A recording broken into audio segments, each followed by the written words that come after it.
Taisez-vous. Ok. Pas mal. Yes!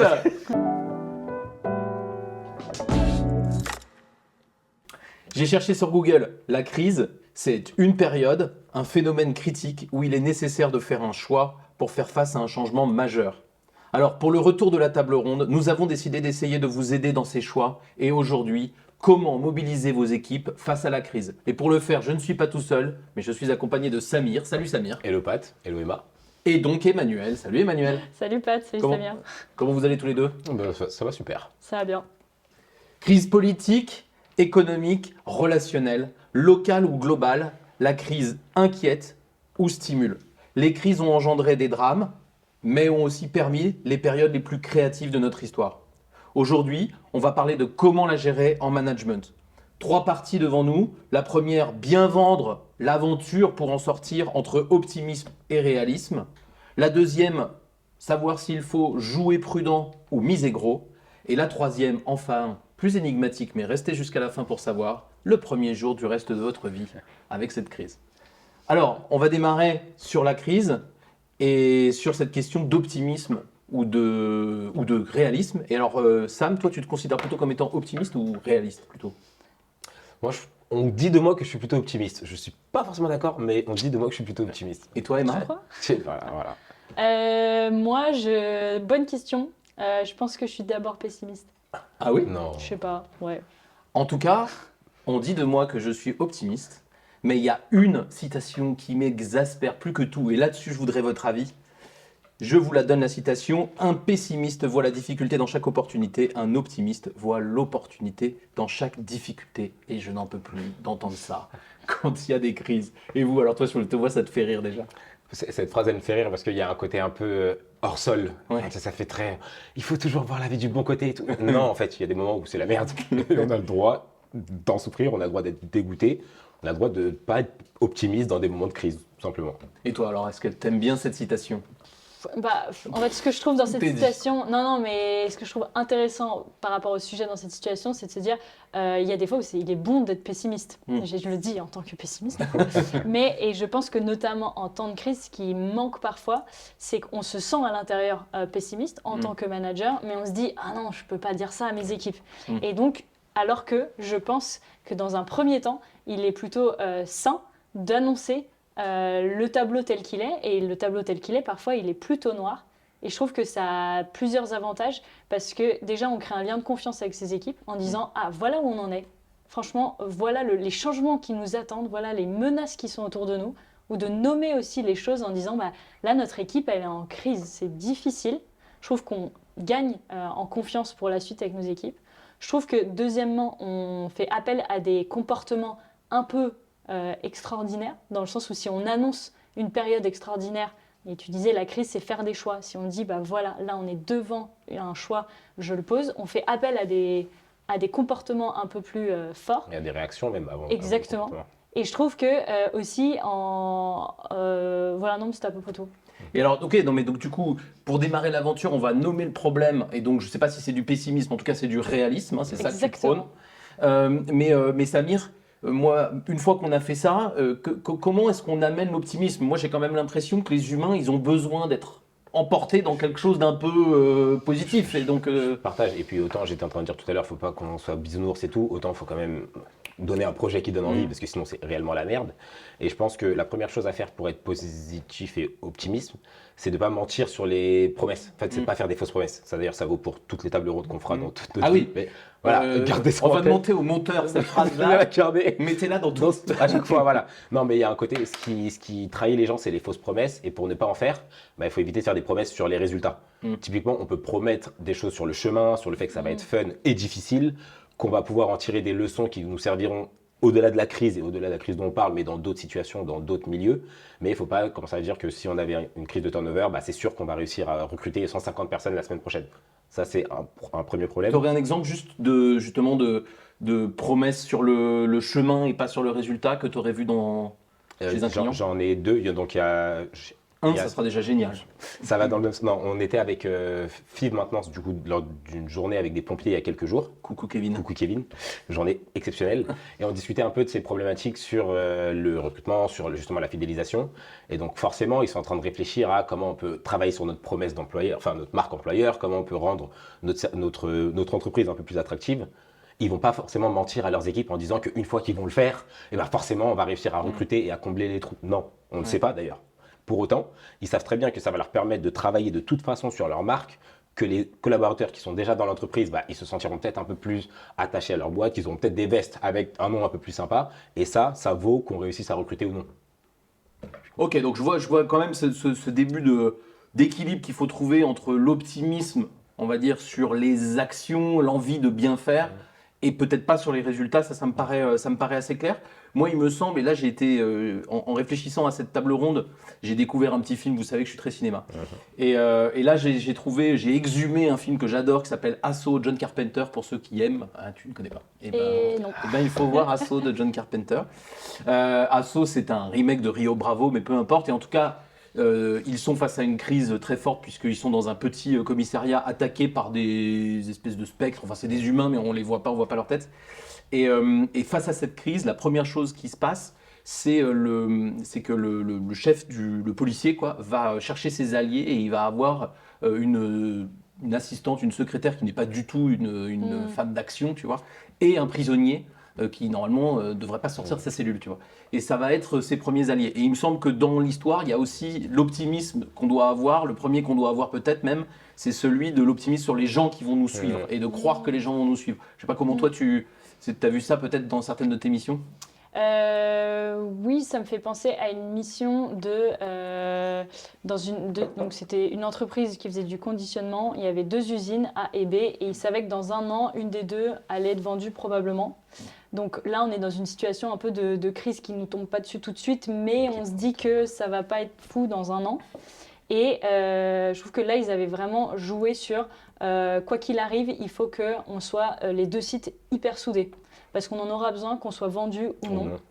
Et donc, je trouve qu'ils avaient fait un grand appel à volontaires sur on a 10 chantiers stratégiques prioritaires pour les 2 sites et il faut qu'on s'améliore sur ces 10 sujets quoi qu'il arrive. Et donc là, ils avaient fait appel à des volontaires et de toute strate managériale. S'étaient formés 10 groupes qui avaient travaillé sur ces sujets pendant 1 an. Et non seulement ça occupe le terrain pendant l'attente, mais aussi ça crée, un peu comme tu dis, des alliés insoupçonnés, des alliances entre sites insoupçonnés, qui les a rendus au moment de l'annonce beaucoup plus forts et surtout beaucoup plus rapides à rebondir. Ça a été vécu comment? Enfin, je te coupe rapidement. Vas-y, Ça a vas-y. été vécu comment ça dans la démarche? Au début ou à la fin quand ils ont eu Globalement. l'annonce? Au début, c'est compliqué parce que les gens justement font le deuil de l'annonce et on leur propose, et c'est là un peu le timing du dirigeant, c'est quand est-ce qu'il propose quelque chose de nouveau alors que les gens sont encore dans la courbe de « ah bah mince, c'est sûr, on va être vendu l'année prochaine », etc. Donc ça a pris un petit peu de temps au début, ça a pris beaucoup de répétitions et de premières actions qui se voient. Et ensuite, il y a eu un effet pendant les 12 mois, il y a eu un effet d'engouement à la fin même, on parlait plus, on savait même plus pourquoi on faisait que ces 10 projets, ils étaient pour éviter une scission, etc. Ouais. On se disait, ah mais c'est nos 10 priorités sur le site, on en est super fiers et on parlait plus que de ça. C'était le projet de l'année et les gens ont retenu l'année comme l'année des 10 priorités plutôt que l'année de l'attente de la crise qui va nous tomber dessus. Je trouve ça, enfin, je voudrais revenir sur un point parce que c'est important pour nous. Tu as dit à un moment donné un petit peu plus tôt là, le quoi qu'il arrive. Pour vous qui nous regardez, le quoi qu'il arrive pour nous, c'est un exercice que vous pouvez refaire. C'est-à-dire vous poser la question quand la situation est difficile ou qu'elle l'est moins d'ailleurs. Savoir qu'est-ce qu'on peut faire quoi qu'il arrive, qu'est-ce qui va nous servir quoi qu'il arrive. Mettez en commentaire d'ailleurs si vous avez des idées ou des expériences sur le sujet. Mais moi je trouve que cette expression de quoi qu'il arrive est une expression extrêmement importante en temps de crise. Et Sam, du coup, pour conclure sur cette partie. Non, mais je trouve que ça rejoint un peu ce que tu dis, c'est le côté, en fait, à terme, ça devient fun. Enfin, dans la difficulté, il y a quand même des trucs qui sont assez sympas. Enfin, le côté à vaincre sans péril, on triomphe sans gloire, ça se voit vachement dans des projets comme ça. C'est le côté un peu jeu vidéo, c'est le côté, c'est difficile, mais c'est ça qui rend l'aventure sympa, en fait. Toi, tu fais les guillemets avec les doigts, du coup. Attends, mais si je ne vais pas dire guillemets à l'oral, non. Parce qu'à vaincre sans péril, on triomphe sans gloire, tu peux le faire sans guillemets, on le comprend aussi. Hein. Ah, c'est pas faux, peut-être que vous l'aurez compris sans. Ah, c'est pas faux, c'est pas faux. Je voudrais qu'on rentre un peu plus loin dans le sujet de la gestion de la crise en management pour se poser une question un peu plus tactique, peut-être un peu plus fondamentale d'ailleurs. Moi, je me suis posé la question de est-ce que dans un temps de crise, on a plutôt intérêt à jouer prudent ou à miser gros, si je prends une image pokéristique, je ne sais pas si ça se dit. Et peut-être une petite citation intellectuelle, vous allez voir, pour démarrer cette partie. On s'accroche. Et vraiment d'ailleurs. En plus, elle est très connue, j'ai pas été chercher très loin. Un sage a dit un jour, paix à son âme d'ailleurs, ça fait pas longtemps, oublie que t'as aucune chance, vas-y, fonce, on sait jamais, sur un malentendu, ça peut marcher. Évidemment, Jean-Claude Duss et le regretté Michel Blanc, qui pour moi est l'archétype du miser gros, hein, c'est-à-dire que lui, dans son projet, qui est un projet de séduction permanente, il est en échec tout le temps, hein, il est en crise tout le temps. Mais sa stratégie, c'est de jouer toujours les plus grosses cotes et ça marche jamais. Mais dans la vraie vie, vous seriez plutôt partisan de quelle partie? Tiens, Emmanuel, plutôt beaucoup d'audace ou de la prudence quand la tempête éclate? Moi, j'aurais tendance à dire que, en tout cas, ce qu'on voit chez nos clients, on est majoritairement prudent. Et ce qui nous paraît un tout petit peu audacieux reste assez prudent. Donc moi, j'irais plus explorer. En fait, je me dis, quoi qu'il arrive, vous serez prudent. Vous ferez des mesures de frugalité, vous ferez attention aux mots que vous employez, etc., aux choix que vous allez faire. Donc je me dis, comment est-ce qu'on fait rentrer quelqu'un dans le système qui a peut-être soit un regard extérieur, soit qui est un peu... où on diversifie peut-être nos choix pour tenter un choix un peu plus audacieux. Alors je sais que Sam va dans ton sens sur ce sujet. Petite colère de Sam sur la trop grande prudence de certains de nos clients. Je trouve ça marrant parce que du coup, toi, tu parles de double prudence limite. Par défaut, on va avoir tendance à l'être. Et du coup, il faut faire attention à l'être 2 fois. Et je trouve qu'il y a pas mal de nos clients, notamment dans le luxe, qui voient un peu la crise générale du luxe qui est en train de se manifester, qui arrive un peu doucement. Et qui, même quand ils sont encore en réussite, même quand ils sont encore en croissance, ont tendance à tout freeze, à tout geler en se disant mais en fait si la crise elle commence à exister de manière un peu lointaine, ça va forcément nous tomber dessus. Et donc on commence à avoir un peu des stratégies de pauvres alors qu'on a des portefeuilles de riches. Pour ne pas citer notre ami Charles-Henri Colonna. Et ça je trouve ça... C'est Ami qui me gêne. Ah c'est pas le mot, ok. Non mais je trouve que c'est dommage parce que ça va à l'encontre de ce qui a généralement fait notre succès. Et ça c'est risqué réellement, c'est risqué pour nos stratégies, mais c'est aussi risqué pour nos équipes. Parce que dans ces cas-là spécifiques et chez ces clients, les équipes, non seulement elles ne comprennent pas, mais elles n'ont même pas l'explication derrière. Donc ça veut dire qu'elles voient une entreprise qui fonctionne, dans laquelle ils ont toujours eu du succès, et on commence à voir des budgets qui freeze, des Christmas party annulés, ou alors des projets d'entreprise qui sont annulés, voire même des licenciements ou des équipes qui se réduisent. Et ça, pour le coup, c'est être double prudent et n'être audacieux sur absolument rien, là où tu devrais l'être. Ouais, je suis tout à fait d'accord. Moi, j'ai un exemple dans une des marques d'LVMH, où effectivement les ventes sont en difficulté en Chine, et du coup on fait des mesures de prudence en France, sauf qu'en faisant ça, on aggrave les chiffres en France, ce qui aggrave globalement la situation. Donc c'est un peu particulier, et quand on en parle avec les managers de terrain ici en France, évidemment, ils sont pas très à l'aise. C'est clair. Comme tu dis, ils ont du mal à comprendre. Néanmoins, j'ai l'impression qu'il faut quand même être un peu prudent. Mais... non, mais j'avais un exemple, parce crise plutôt relationnelle, là, par exemple, entre 2 équipes qui ne s'entendent pas. Juste pour dire que miser gros, pour revenir sur le côté, c'est peut-être être un tout petit peu moins prudent que tous les autres. Par exemple, crise relationnelle. Donc 2 équipes qui ne s'entendent pas, voilà.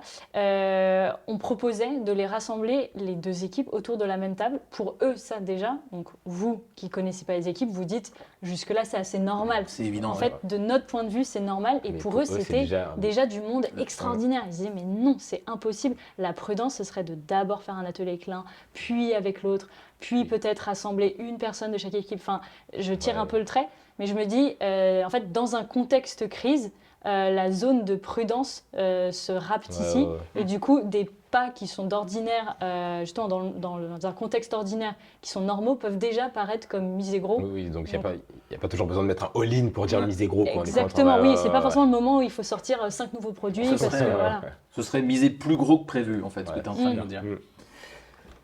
J'avais un petit exercice juste de management fiction pour finir sur ce sujet. Je voudrais vous faire réagir là-dessus. Alors c'est des exemples qu'on prend beaucoup, mais moi je m'imagine toujours que chez Kodak, Nokia et BlackBerry, dans la crise, il y a quand même un codir où ça a merdé.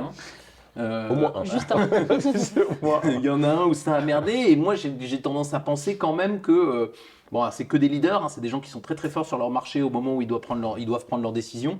Mais j'ai quand même l'impression que là, ils ont minimisé la crise, ils n'ont pas misé assez gros, ils ont manqué complètement de lucidité et à jouer tellement prudent. Finalement, aujourd'hui, ils existent à peine, à part dans nos mémoires. C'est clair. Et je trouve ça très juste quand tu dis ils ont manqué de lucidité. Mm. Parce que pour un petit exemple, et je vais dans ton sens après, quand tu te questionnes un peu et en creusant le sujet sur comment tu investis pendant une période de récession, donc ça veut dire une baisse de croissance, en tout Ouais. cas, on te donne 3 conseils. Le premier, c'est déjà de diversifier. Et ça, c'est typiquement ce que BlackBerry n'a pas su faire. Typiquement ce que Kodak n'a pas voulu faire non plus avec la pellicule. Ouais, je crois qu'ils n'ont pas voulu faire. Même. Non, mais voilà, ça, c'est un des premiers exemples parce que tu ne sais pas exactement dans quel futur tu vas aller. Donc, premier exemple, c'est ça. Diversifier, ok. Diversifier. Ensuite, investir sur ce qu'ils appellent les valeurs refuges, mais ça veut dire sur ce qui reste. Ok. Donc, dans nos entreprises, ça va souvent être le management, parce que généralement, les humains vont rester. En tout cas, on n'a pas prévu de partir tout de suite. Oui, oui. Il y a du savoir-faire chez Kodak qui n'est pas que lié à la pellicule. Bien sûr. Et donc C'est un là, peu le quoi qu'il arrive. Je Ouais. c'est Exactement, ouais, tout à fait. exactement. C'est que tu Exactement. reviens dessus et tu mets quand même l'effort dessus parce qu'on ne va Ouais. pas tout abandonner. Et le troisième, c'est de te faire conseiller. Et si c'était fait conseiller à l'époque où l'iPhone commençait à sortir, peut-être que quelqu'un leur aurait dit, bon écoute, le tactile, ça va peut-être prendre tout de suite, donc attends pas 20 ans avant de le faire. Eux, ils ont continué à rester un peu avec leurs œillères et à continuer à faire ce qu'ils voulaient faire, indépendamment de tout le monde. Résultat, il n'y a pas beaucoup de BlackBerry dans la pièce là. Non, j'imagine assez voilà. peu. Ouais, c'est compliqué. Moi, j'ai eu l'occasion, et c'est vrai qu'on n'appelle pas toujours à l'aide, et moi, j'ai eu l'occasion de conseiller Virgin à la fin des Virgin Megastore, où malheureusement, ils étaient très attaqués sur la question de la dématérialisation de la musique, évidemment, comme vous pouvez l'imaginer, c'était compliqué pour eux, je ne remets pas ça en question. Et leur réaction, c'était d'enlever des vendeurs dans les magasins parce que les vendeurs coûtaient trop cher. Sauf que le truc, c'est que dans un magasin où il n'y a plus de vendeurs, il n'y a plus d'intérêt à ne pas aller sur Internet. C'est clair. Alors que, en fait, les magasins étaient fantastiques parce que les vendeurs étaient fantastiques et pas parce que les produits Parce étaient que, parce fantastiques. qu'il y avait du CD. Et on voit bien qu'au même moment, Apple est arrivé en France avec ses magasins blindés de Blindés, vendeurs et le que ces Genius. magasins existent toujours et se sont multipliés. Donc là, je trouve que Virgin aurait probablement dû être plus audacieux, probablement fermer certains magasins, j'en conviens. Mais là, ceux qui gardaient, tu vois, ils auraient sûrement c'est dû mettre la blinde de vendeurs et puis en faire des cathédrales de conseils, etc. Parfois, la crise n'en est pas une et elle peut être le premier jour du reste de votre vie. Et parce que parfois, la crise est simplement le premier jour d'un nouvel état du monde. Depuis le début de cette conversation, on n'a pas du tout parlé du réchauffement climatique et on a fait exprès parce que ici, chez Albus et chez nos amis de 17 tournants avec qui on travaille sur le sujet, le réchauffement climatique n'est pas une crise, c'est l'arrivée d'un nouvel état du monde. Dès lors, les stratégies de gestion de crise ne sont plus opérantes et il faut travailler autrement. Je voudrais qu'on parle quelques minutes quand même alors pas que du réchauffement climatique, mais de ce qui se passe dans ces crises et que parfois c'est pas juste une crise en fait. C'est très juste. En fait, c'est un réflexe qu'on a toujours et qu'ont nos clients et que le monde de manière générale, c'est on commence à apercevoir des éléments de crise et on se dit il suffit d'attendre le retour à la normale. D'ailleurs, c'est pour ça qu'on est prudent. En fait, c'est qu'on se dit il faut que je garde un peu mes petits sous pour que une fois que Ça se finit, voilà, je suis prêt. je peux mettre mes sous et je peux réinvestir. Parfois, c'est pas ça. Et en l'occurrence, le réchauffement climatique, ça va pas s'arrêter tout de suite. Du coup, c'est quand même important, dans un premier temps, d'essayer d'identifier les premiers éléments, les premières bascules qui vont pouvoir t'illustrer le fait qu'en fait, on va pas revenir à la normale. Typiquement, bon, on a tous les 2 mois le côté, ça y est, on a tant d'années de la fin du monde, enfin ce genre de réflexion. C'est quand même des points de bascule importants pour identifier que faut que j'arrête de penser ancien monde, il faut que je commence à me projeter sur la suite. Et ça, c'est essentiel, je pense, quand on commence à penser crise. Et c'est difficile, et ce qu'on fait avec 17 tournants, et tu vas nous en dire quelques mots, Emmanuel, c'est qu'on ne se dit pas, il ne faut pas être spécialement visionnaire au sens, l'ancien monde est fini, voilà le nouveau, mais au moins d'envisager qu'il y ait plusieurs possibilités et pas seulement celle que l'on souhaite. Oui, c'est ce qu'on appelle un peu, aller explorer les différents futurs possibles. Donc, aller voir les différents scénarios qui seraient possibles et voir qu'est-ce qui nous ferait basculer de l'un à l'autre. Ça ne veut pas dire qu'on se prépare pour 10 scénarios possibles, mais ça veut dire qu'on a envisagé ça. Et donc, on est beaucoup plus prêt une fois qu'on tombe dedans. Et je pense, je reviens sur un exemple que vous avez tous en tête, je pense, mais pour illustrer ce côté, là, c'est un nouveau monde qui sera pour toujours ce nouveau monde. Il n'y aura pas de retour à la normale. Par exemple, les stations de ski. Les stations de ski qui se disent « on vit une crise parce que cette année, il y a moins de neige. Du coup, comment je fais plus de canons à neige? Comment est-ce que je fais remonter plus de personnes en station? Donc, j'améliore les routes pour qu'il y ait plus de 4x4 qui arrivent. » Ça, c'est une réaction assez « ok, je réagis à une crise, mais un jour, ça va revenir, la neige. » Et puis il y a les stations qui se disent bon bah en fait il y aura de moins en moins de neige et je vais devenir une station qui est opérationnelle sur les 4 saisons. En hiver, en automne je propose autre chose, au printemps et durant l'été. Et là il y a vraiment un côté, c'est le début de leur nouvelle période parce qu'elles savent qu'à terme elles seront même plus peut-être une station d'hiver ou alors que de patins à glace, quoi. Et je vais vous donner un autre exemple qui est peut-être encore plus parlant parce qu'il est totalement fini et donc on va bien comprendre. Et après, Sam, j'aimerais t'entendre sur la manière dont on pourrait l'animer managérialement. Il faut bien imaginer qu'au début du XXe siècle, quand sont apparues les premières voitures automobiles avec un moteur, j'imagine que les gens qui exploitaient des sociétés de diligence ou de fiacre ont bien vu cette modernité et certains d'entre eux ont dû se dire ça va nous remplacer et d'autres, vu la gueule des premières voitures, ont dû se dire non mais laissez tomber, c'est tellement mieux ce qu'on fait nous. Et c'était vrai, hein, les premières voitures sont moins bonnes que les dernières diligences, quoi. Mais sauf qu'à ce moment-là, soit tu es visionnaire et tu sais qu'il y aura des millions de voitures dans quelques décennies, très difficile, soit tu es juste prudent et tu vas envisager que c'est possible et donc qu'est-ce que ça te fait dire un de ces futurs possibles. Mais là où je voulais t'entendre, et c'est sur quoi je te lançais, c'est quand même vachement difficile ce moment-là de waouh, peut-être que mon monde est en train de se finir. C'est extrêmement dur, surtout que tu l'as bien dit, on ne sait pas si on doit être prudent ou pas. Et typiquement, donc on a travaillé avec une entreprise qui s'appelle Fipsolios, elle doit tout le codir. Et la manière de mettre ce sujet sur la table, typiquement, ils travaillent dans l'aluminium. On commence à avoir des problèmes de ressources et de matières premières un peu partout dans le monde. Donc forcément, eux, ils continuent de travailler et de se projeter comme si ça allait être la réalité dans quelques années. C'est normal, parce qu'on ne va pas juste avancer dans le vide. Pour autant, l'exercice qui a été fait avec eux et la démarche qui a été faite avec eux, c'est de les mettre autour d'une table et de mettre autour d'une table ceux qui ont des projections différentes, ceux qui envisagent des sujets, enfin, des futurs différents, et de les faire jouer littéralement en mode jeu. Ok, quel futur on peut envisager? Donc, il y en ait 5, 7, 12 ou 17 pour les 17 tournants de Jérôme. L'idée, c'est vraiment plus de se projeter en se disant qu'est-ce qui nous ferait dire qu'en fait, on n'est pas dans le futur qu'on envisage, mais qu'on est peut-être dans le deuxième? C'est quoi l'élément déclencheur qui nous ferait dire que là, on est forcément dans le troisième? Et qu'est-ce qu'on fait dans ce cas-là? Et ce qui fonctionne, c'est déjà de mettre vraiment des gens qui perçoivent le sujet différemment autour de la table, parce que c'est toujours riche de co-développer de cette manière, mais aussi de ne pas en faire quelque chose d'anxiogène, parce que ça fait peur et se dire que le futur qu'on vise et sur lequel on a mis toutes les ressources, c'est peut-être pas celui dans lequel on va finir. En vrai, c'est flippant et c'est normal.